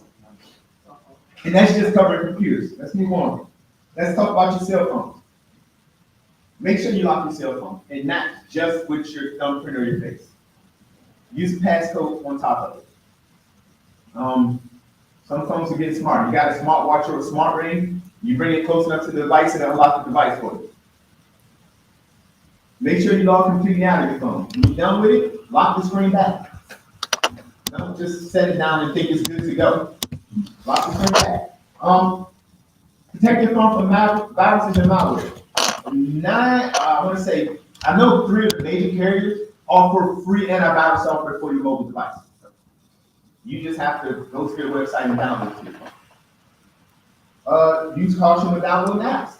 Once again, if you have an Apple phone and you want to sideload some stuff, just know the Apple Store did not verify the contents of that package. If you go and download third-party software instead of going to the Google Play Store, just know that Google and Android did not verify the contents of that package. And even some of the packages they verify the contents on don't make it great when they download it. Update your phone. Don't keep telling it, wait till restart till tomorrow. Wait till restart till tomorrow. a good safety to think of is the restart or reset of an electronic device is what actually sets in all the changes that it was trying to make. That's good and bad, because if you lose control of your device, turn it off or turn it back on isn't always helpful. Just putting that out there, because that reset sets in the changes that the bad actors set in. But if it's a natural update and it says reset, the updates don't take full effect until the reset is complete. Avoid storing sensitive information on your phone. If it's lost, you lose information.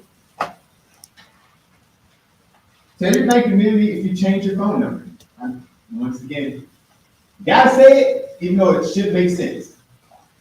But banks nowadays like to use your phone as a second means of communicating and verifying who you are. So if you change your number, how are they doing that? Beware shoulder surfers.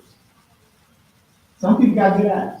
They can be 2-3 rows back and see you put that pin in. Now, all they gotta do is wait for you to use your phone. A lot of the newer generation, the younger, are getting the screens that you can only see from this angle. Smart thing. Makes it so they actually got to see a lot more. They can't just see what you swipe or see what you type in. When you go to upgrade your phone, like you're carrying what you do every 2 years, or whenever you finish paying this one off, they want you to upgrade. Make sure you completely factory reset, wipe all of that off that phone before you get it back. I know this sounds cost inefficient. If you break your phone, get that device restored so you can wipe it before you try to upgrade it. It does not sound cost efficient, because just because it's broke to you doesn't mean the data is gone.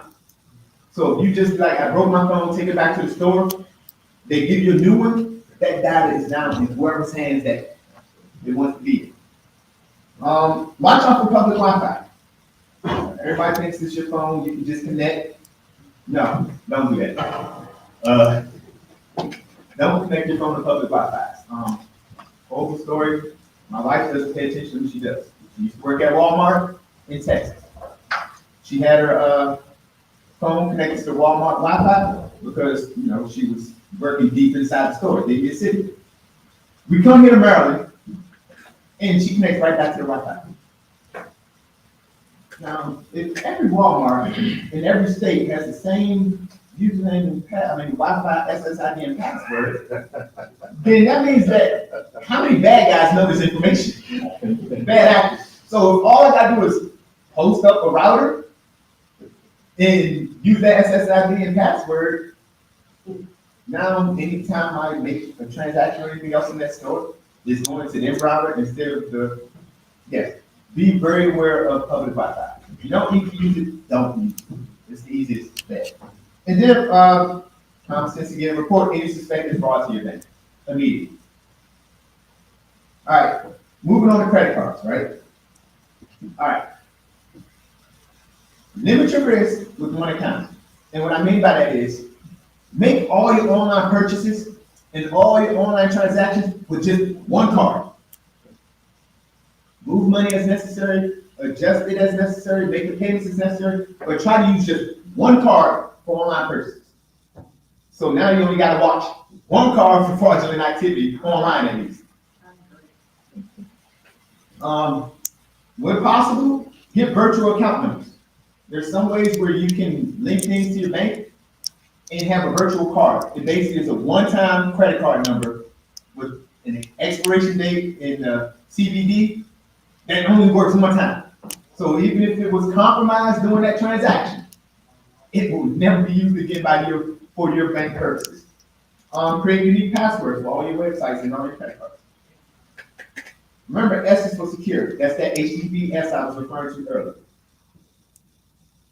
Use known and trusted sites. Common sense, but like I said, it's not bad to type in the URL yourself. And once you're there and you know you're there, bookmarking it helps. Some people don't realize you can do it this way. When you go to your bank website, drag and drop that bookmark straight to your desktop. You don't have to go all the way back into the browser. When it's time to pay that bill or go back to that bank, you click that bookmark. It becomes that much harder to corrupt. Because most people are actually looking at your browser history and cookies to change bad things. They don't think that you have a shortcut for a website just on your desktop. They can look, and they may change it. But taking that extra step, that extra layer, tends to discourage people, I should say. Only shop at secure networks, use security software, and update to stay safe. These are things that have been repeated. Updates to stay safe. And then just protecting your general accounts. Create new strong passwords. I spoke on that. Use a passphrase. Try to get to 15 characters. What's considered strong is having 2 special characters, 2 uppercase, 2 lowercase, 2 numbers, and at least 15 characters long. That's why I say passphrases. Spoke to someone earlier today about the websites that just hold all your passwords. They're great. But as with everything else, their single point of failure is what happens when you're compromised to that site. Does that compromise everything you have now? So they're good, there's better. And that's learning to generate your own passphrases. Just getting into a good habit of generating passphrases, and then you only have to remember the passphrase per site. Whether it's, hey, I'm going to the bank, so I like twinkle toed cookies. And then you gotta remember substitutions for it, but hey, the passphrase is easy. Thank you with United is not fun. Okay. Passphrase is easy, just gotta remember your substitutions. But because they're your substitutions, it should be that much easier to remember. Use multi-factor authentication when available. That's getting the text back. That's the one-time pins from the apps. That's the one I like the least is the email one. That's the one I like the least, but it's better than not having anything. Where you're saying, all right, I'm gonna log into your website, you're gonna see me, email me a pin, and then I'm gonna use that email to get on your website. Because if your email is ever compromised, any site that received a pin or a passcode is one of the first sites that those people who compromise your email are gonna try. Because it means that I'm gonna try it, they're gonna email me an email address that I'm controlling now, the passcode to get back into that website. So that's why I say email is my least favorite form of multi-factor authentication. Choose security questions only you know the answer to. Is most of the generic security questions, people can research on them. So if you're going to use a security question, such as my best friend's name, choose the person you dislike the most. It will make sense to you and you only. If you just go completely opposite of whatever the question is. My first dog's name is, what was the name of your cat? What was the name of your goldfish? Anything but actually the name of your dog. Sounds crazy, but like I say, keeping something simple makes it easier to remember. And then back up the data to protect it. There's multiple ways to back up data. One of the benefits of the Microsoft Home editions and all those other editions in Home is once you log in with your Windows ID, your username at Microsoft.com, Hotmail.com, or whatever, anytime you log into that account on any of your computers, your desktop is blocked too. That's already telling you all your data has been backed up to the cloud and back. So only data that you as an individual have to make sure you concentrate on is backing up data somewhere locally. So your desktop is going to travel with you. It's pretty straightforward. I don't know if you tried it yet, like in my house where we got like 5 desktops and 6 more laptops in my house. As long as I log in with my account, all my desktops look the same. My son logs in, the desktop from his school laptop look the same as his desktop in his room. My wife has her little station where all 3 of her desktops look the same, and it makes life a little easier. So you're working on a document here, and you want to take it upstairs and work on your laptop, you can work on it there. It's still be on your desktop. That's how Microsoft backs it up. But is that the only solution? No. You should also have, like Mr. Watson said earlier, that hard drive where you keep all your important stuff. Like, my will is not saved to my OneDrive. My will is saved to that hard drive that I keep down there. In addition to being on the actual computer, but it's backed up to the hard drive. And barring any questions, concerns, comments? Yes, sir. So for things like security questions, now that like targeted phishing is becoming a thing where the phishers will like scan social media first, try to get those security. And we want to know how well they're getting. My company got taken for about $500,000 because somebody liked their Facebook. Yeah. Yeah, so would you advise, personally locking down social media as well as, your company's social medias or? So, crazy story. I would advise two things. One, do a background search in your company. Just don't believe that one social media account actually caused all the problems. So, OSINT, O-S-I-N-T, is a free source. You can type in your company's URL or just your company's domain name. And it will tell you how much free and available information just comes up. It's like, so here's the CEO's email, here's the vice president's email, here are the users. So that'll give you just an idea of exactly how much was already out there before you just say, hey, they left their Facebook open. I mean, yes, the research can say this, but once you get that type of information, the next step is domain DNS controller. So you can literally block social media sites just by saying your DNS profile. You can't go, not from the work computer. Now, if you go from your home computer, that's a different story. But a lot of my understanding and a lot of what I like to practice is make all potential vulnerabilities or all potential issues 2 to 3 steps. And I say that if you disable all links in the body of the email, therefore the user has to copy, paste, and then hit enter. There is no more accidents involved in that. By making it more than just a 1-step click, you make it 2 to 3 steps, you make it so that it was intentional. Less accidents, more intentional. A lot of people make accidents, but you're not gonna make accidents when you gotta do 3-4 steps to make that. So, same thing, make it so that the DNS servers don't just permit you to go to Facebook. You actually have to do X, do Y, and do Z. And then you have a policy already against it. Those type of things is what I would say is the correct solution and the best way to practice it. Make it so that 1, it's already a policy, and 2, that the user has to do 2 to 3 steps to do it so that it's not accidental. No, you intentionally did these steps. Did they actually get that? Especially the corporate side, would you say, because you can't control what someone does on their personal device, right? You can't tell them just because you work something, you can't go to Facebook. But would you say in your data protection policies that you are creating that you have put an advisement that, hey, this is out here, you should make your social media private, you shouldn't have them open that just like type in Kevin's name on Facebook, I don't get everything, I don't get to see every single picture you posted, in a different setting. I don't know, it's hard. So, I mean,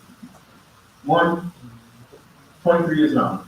The Army actually has a Facebook policy, and it tells you specifically how you should lay out your Facebook and which settings you should have enabled and disabled on your Facebook profile. How many people follow it?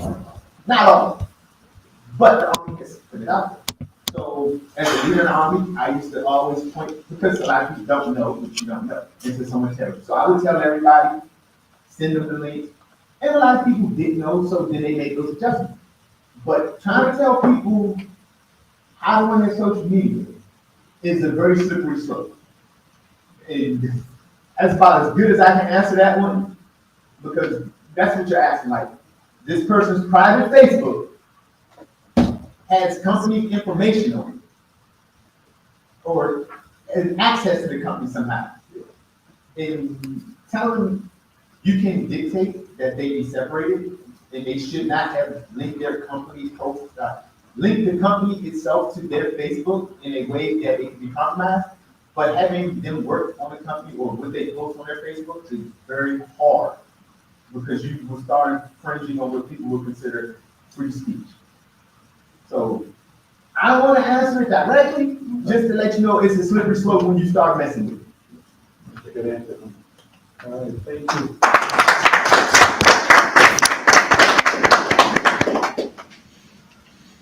All right, we have one more presentation for you. Sorry.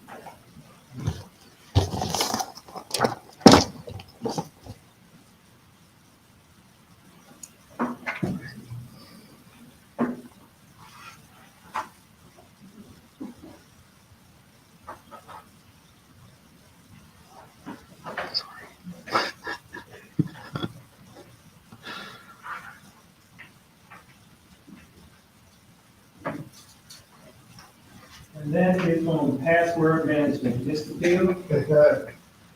You know, I'll make sure I'm quick. Make sure. Good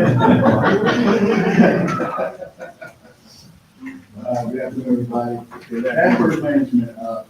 Unfortunately, a lot of this stuff has already been talked about previously, password management and whatnot. But I just wanted to go over a few things. We're going to cover why we use passwords, password strength, multi-factor authentication, and some alternatives to use passwords.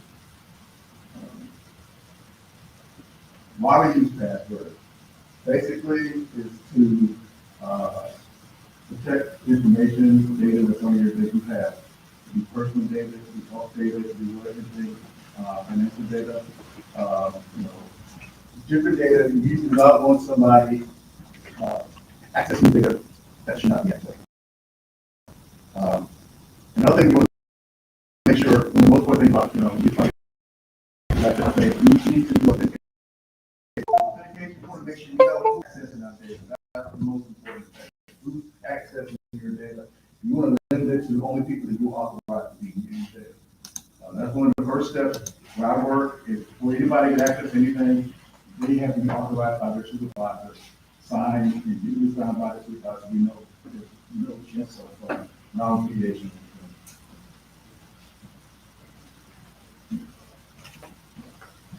Okay, password strength.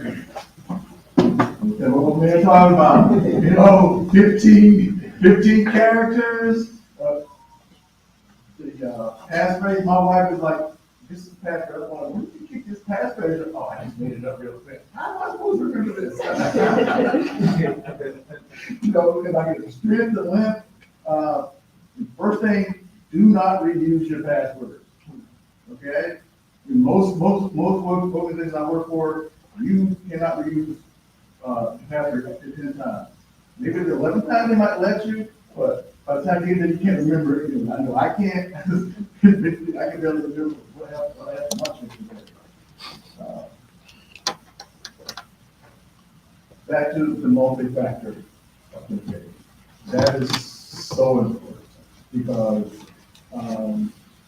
in the previous life when I was an evaluator, going around evaluating systems, it was so easy to get into people's passwords. I loved it. All I had to do was go to your desktop and type in password, do a search, and I find your file, you keep your passwords in, and I'm all in there. So it's pretty easy how to get there. You guys are too trusting. You're too trusting, just too trusting. Also, multi-factor authentication, you want to be able to have, at least two things. Something you have. Like for us in building, we have a CAC that we use, or a PIN or something like that we use, and something the PIN goes along with it. It's also, there's something that you are, if you want to be your fingerprint, your iris, or your retina, or something like that, or whatever, facial recognition, that's something that you are. But yeah, this is important because that extra step could be a difference between, like, if I'm a cyber criminal, I want it to be as easy as possible. I want to get in, get paid, and get out. Or hold your ransom, say, send me my $100,000, and I won't show the pictures of you with somebody you shouldn't have been with the other day, okay? But, that's with, multi-factor, like I said, something you are, something you have, and something you know. That's what makes it easy. Alternatives. Basically, kids, like I said, spoke before, CACs, or, when I worked with Verizon, we use RSA, the tokens that we use, they give us a different, passwords or pins every time. I only have to remember 4 numbers. The one before that, I had to make sure, you only have a certain amount of time, and you only get it one time. It might give you 15 seconds to get it in there, and if you type stuff like I do it, sometimes I have to do it multiple times. And that's it. Then there's also hardware tokens, like YubiKeys and stuff like that that people use. Basically, it's little things like a USB device you stick it in there, and you have certain numbers that have. It can be associated with your kit or whatever. Any kind of certificate, however you want to do it. But they work great. And then going back to the biometrics, which would be your fingernail, your fingerprints, your eyes, whatever, facial recognition. I even seen work with one study where they were using how fast you type, your style of typing. They picked that up and they used that as a way to determine whether somebody was trying to use your information or not. I had a friend of mine, he was so way off in there. He was like, yeah, hey, Chris, type real quick. He said, all right, come back in about 2 days. I said, you changed your typing style. I said, I'm trying to type fast. But yeah, but like I said, those type of things, passwords, as far as I'm concerned, I've been in a lot of places where they're trying to move away from passwords, but unfortunately, there are environments that moving away, stuff like biometrics and kids and all these things, it's just not cost effective. If you're at home, I don't know if you want to go buy you get those. I don't know if you want to maintain because they're not exactly cheap, but or it's just that like we said previously. Complexity, using special symbols, using uppercase, using lowercase, using phrases, substitution, all those different things you do. And like I said, make sure you use a phrase that you can remember. Use your own phrases. Don't let somebody do it for you because you got something else you got to remember. But like I said, if you use a phrase that's easy and you substitute things, make sure you use special characters and stuff like that. It should be fine. And like I said, mine's going to be quick. Quick summary of it is like you go back and look at, my big thing is complexity and using phrases. Make it something easy, but at the same time, you want to make it hard for a bad guy. Any questions? Cool.